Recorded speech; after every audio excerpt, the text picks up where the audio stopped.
There's something really disturbing when you are the one that finds something that was missed on your husband's medical care, and your husband is seen by many specialists because he has a diagnosis of prostate cancer that is now spread to his bones. Well, he also had a stroke, and he had the stroke secondary to chemotherapy. And because at that time in 2023, his heart had flipped into an abnormal rhythm, AFib. Mind you, I said 2023. So he ended up having a cardiac conversion at first, and that didn't work. And they found out that he had a blockage. So he had a carotid endarterectomy.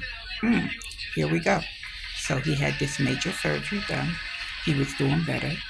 And afterwards, he was to be followed up at cardiology, which he's been going to his appointments every 3 to 9 months, depending on how good he was doing.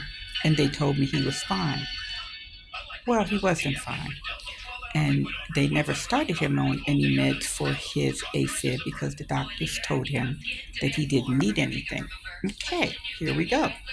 Now, I'm not always able to go to all of those appointments because I still work, but I check everything. So here I look at his records from another appointment he had, and at that time his rhythm had flipped into an AFib. So I called the doctors and told them. I was very upset. I'm my husband's biggest advocate, and I am a warrior. So now we're sitting here. Bo is back getting an echocardiogram that he needed and never had since 2024. And he's also getting a stress echo because they put a Holter monitor on him and found out that he is indeed an AFib. Of course, he's an AFib. It was never addressed. So, this whole time, he's been in this rhythm that could have caused him to have another stroke.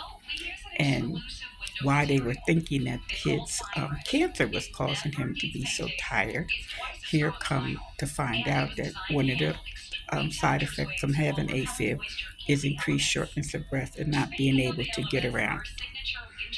So, I'm furious. Um, Bo's been through a lot, and these are things that we depend on the doctors to make sure that he is doing fine when he comes to his doctors. But what I'm seeing more and more is that patients need advocates because not everybody asked all the right questions.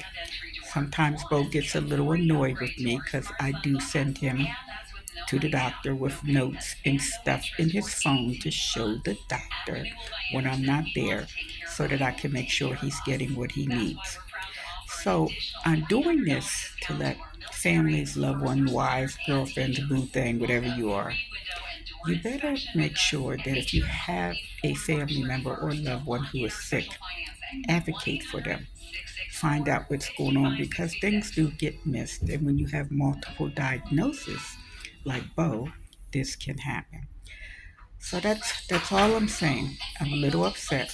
I'm going to wait and see about these tests and see how they're going to treat it because it needs to be addressed. He needs to be on Eliquis or something to help keep him in the correct rhythm.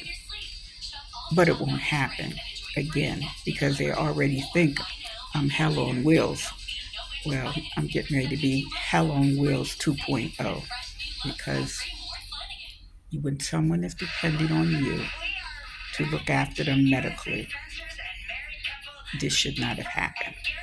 So y'all have a blessed day. You see I'm sitting here all calm. I'm not in restraint. There's no security guard standing beside me. But I'm going to make sure that this doesn't happen again. You guys have a blessed day and keep Bo in prayer. But he's going to be fine because I'm not going to have it any other way. Be blessed. Bye.